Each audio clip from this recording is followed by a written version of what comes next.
College football in 2022 has delivered more than if Amazon and Papa John's fell in love, and we've seen a lot of parity from coast to coast, and yet we still sit here wondering a couple things as the college football playoff mirage starts to take form.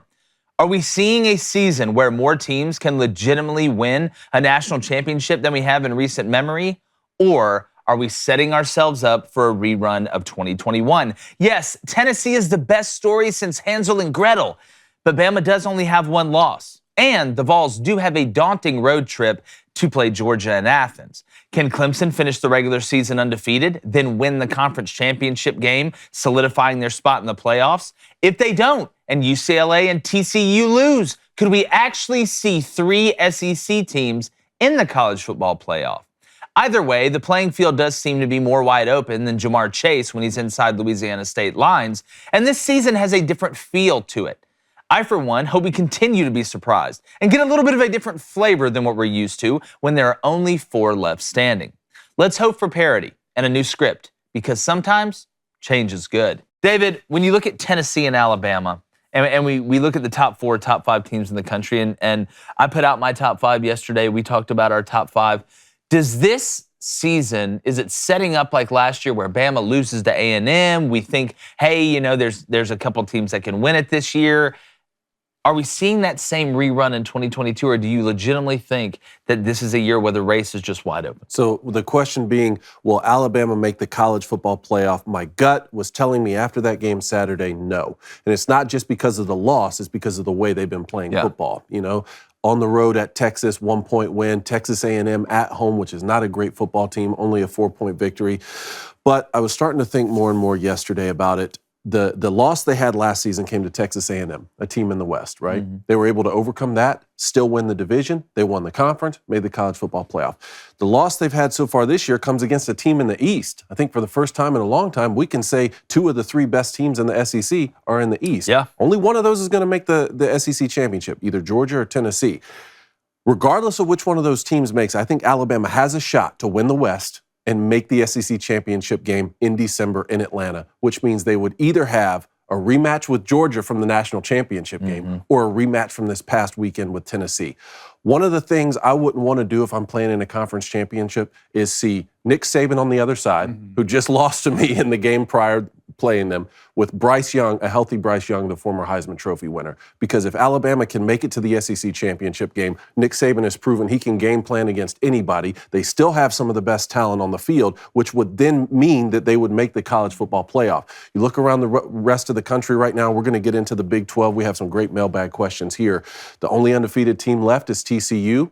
We'll see what happens there. It's starting to look like Clemson could run the table and be the representative from the ACC. Michigan and Ohio is going to take care of themselves, and only UCLA is unbeaten from the Pac-12. So I don't think Alabama will make the college football playoff as I sit here right now because of the lack of discipline on the, with penalties so far this season. They haven't been creating turnovers like we've been accustomed to seeing. But if you want to go ahead and write off Nick Saban and Bryce Young, then do so at your own risk, because if they find a way to win the West and get to Atlanta, they always have a shot. Oh, without a doubt. I mean, Blaine, too, looking at it, you talk about the penalties and the lack of pass rusher or being able to get after the passer. I know they're pressuring the passer, but they're not dominating like we thought when we looked and said, oh, my goodness, you have Will Anderson and Dallas Turner. I mean, it's basically the edge of tomorrow with Tom Cruise. But if I'm Tennessee or Georgia, and this isn't that you're scared of Alabama. Obviously, Georgia beat them in the national championship last year, and Tennessee was able to dispatch them Saturday night.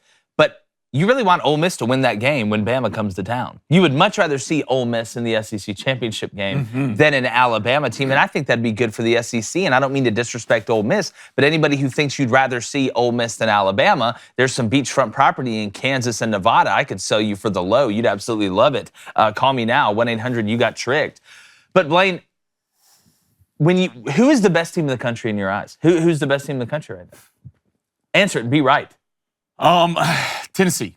I would say Tennessee. Really? I would say Tennessee right now. Over Georgia? Over Georgia, yeah. I think, Georgia's defense is obviously not the same as last year, which, I mean, isn't saying a lot. It's one of the best, closest to an NFL defense last year we've seen in a long time. We go back a couple years with Bama. But just right now with what they've proven with their schedule, with the ranked opponents they've played and they've beaten, they've only gotten better. And we got to think Tennessee's doing this without their best receiver.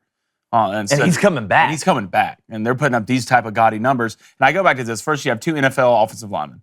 All right, your defensive line is playing a lot better. Your secondary is suspect, but a lot of secondaries are suspect right now when it comes to college football. And the only reason I'll never count Bama out of the playoffs is a couple things. I've seen it too many times, and Bama's always used to win in close games. Yeah. I mean, let's go back to last year, Dave. They beat a Florida team by 2. They beat an Arkansas team by 7. They lost to A&M by 3. They had to beat an Auburn team who was terrible in double overtime, and then went and played the SEC championship. Mm-hmm. And the only thing that could get crazy at the end of this is, what if Ole Miss only loses to Bama, right? What if Tennessee loses to Georgia? All right. What if Alabama beats Georgia in the playoffs? Then it gets extremely weird. Like you want to think people were mad about the 4th spot last year? Oh no! Let that come down to this year. I'm telling heads will roll. Let UCLA lose a game. Let TCU lose a game. Let Clemson lose a game, and then have one of Ohio State or Michigan go undefeated, and let that scenario happen where now you're looking around and saying, wait. Georgia's lost 1 game to Bama, like Blaine said. Ole Miss has only lost 1 game. That was to Alabama. Alabama just beat Georgia. Their only losses to Tennessee, and Tennessee's only losses to Georgia. Let me read. They would never let 3 teams in. There's no way in hell they would let 3. No, and I don't think they should. I mean, that's why we play the games. But for Ole Miss, let me read the next 5-game stretch for Ole Miss. At LSU. Who? Favorited. At Texas A&M. Be favorited. Alabama at home. At Arkansas. And versus Mississippi State in the You're not getting through that unscathed. You're not. They're going to be favored in all those games. You said next 5 games, 3-2. Maybe I don't think you beat LSU. Maybe not the Mississippi. I don't think you beat LSU. I think they beat us. I don't think you go down there and beat LSU. I don't think they can stop Jaden Daniels on defense. I don't think he's crazy. Like I may actually take LSU money line. Well, I'll be interested to see what the spreads are. Ole Miss will be favored in each one of those games. Maybe not. I hope they are. Game. Maybe not the Mississippi State game. They will be. So I mean, Alabama. Not Alabama. Every other game other than Alabama, they will be favored to win. I mean, obviously, it's going to be an absolute daunting schedule to go there on the road, at home, and with those teams. SEC, it's never easy, but they're going to be favored, and they could do it. I'm just saying there could be an outcome in this at the end of the season, and I know we play the games for a reason, and this probably won't happen because it's usually worked itself out every year. Mm-hmm. But I'm telling you, I don't know what you do. I don't know who you put it in for. Someone's always going to be upset. I get that, but there's going to be a lot more upset people this year than were last. You got to do it like they did on Friday Night Lights. Meet at a random gas station, local news, TV camera crew there. We're flipping a coin. Let's see who's in. Well, you could have a similar situation if whoever wins out of Michigan and Ohio is going to be on the outside looking into the conference championship. Mm-hmm. That could be a 1-loss team, right? And then you have an undefeated conference champion, and you could potentially have that. I don't want to get too ahead of myself with a Clemson and Syracuse. What if Clemson beats Syracuse? That's Syracuse's only loss, and Clemson is an unbeaten ACC team. Let me ask you, does a 1-loss Ohio State or Michigan, not conference champion, get in before a Bama team who's conference champion? No. Nope. Even if their 1 loss is nope. Even if they come from the same division. And that's what I've always said to Michigan fans. That's what's so tough about it. I know it hurts if you're sitting there and your only loss is to your greatest rival on the road. This year it'll be in the horseshoe and you're on the outside looking in. It happened my freshman year. And the tough part is that game's at the end of the season too. So that's and you don't have time to make up for it. It happened my freshman year, guys. We were the number 2 team in the country at Michigan. Ohio was number 1. We played them in the horseshoe. They win by 3. They go. Everybody was screaming for a rematch. These are the 2 best teams. Clearly, we need to have a rematch, please.